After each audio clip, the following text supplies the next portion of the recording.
We learned today of the death of a beloved Hoosier, Bobby Slick Leonard. More recently, you may know him as the face behind the famous Boom Baby on Pacers radio.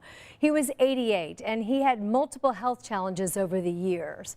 I recently talked with him at his home. That was back in February, and at the time he was recovering not only from COVID but also from surgery for an aneurysm. And at the time he was very upbeat and also a bit reflective. You have just really lived an extraordinary life, Bob. Well, it's been a blessing. The blessing in my life was to go to Indiana University,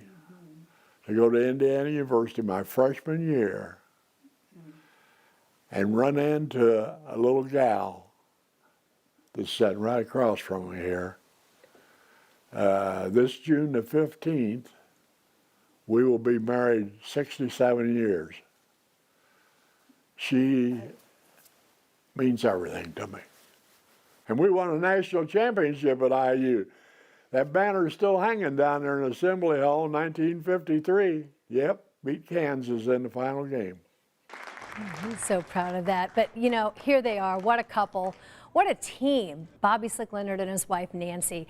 You know, and he had such enthusiasm, not only for Nancy, but for his family and for basketball. In fact, when we were at his house, we saw this in his basement. So many memories highlighting many of his lifetime accomplishments. In fact, there was a local filmmaker, his name is Ted Green, and he spent 2 years creating a documentary on his life. It's called Bobby Slick Leonard, Heart of a Hoosier. Now, Ted Green got the news when he talked to Nancy this morning on the phone. He said she was very upset, and I talked with him about Bob's legacy later this afternoon.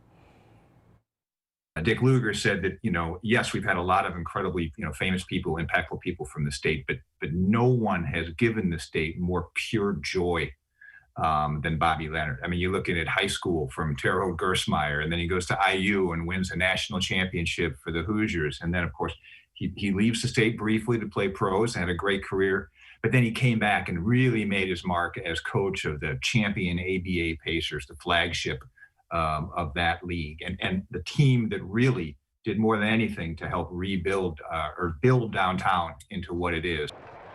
That's right. You know, Bob and Nancy Leonard are widely credited for raising money to keep professional basketball here in the state of Indiana. Of course, that led eventually to the landing of the NFL team here as well.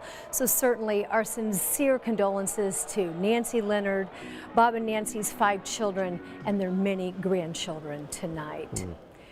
Governor Holcomb also remembering Slick Leonard and calling him an Indiana icon. The governor's statement went on to say, quote, his presence in the arena and in our state will be deeply missed. You can't find anyone who doesn't love Slick.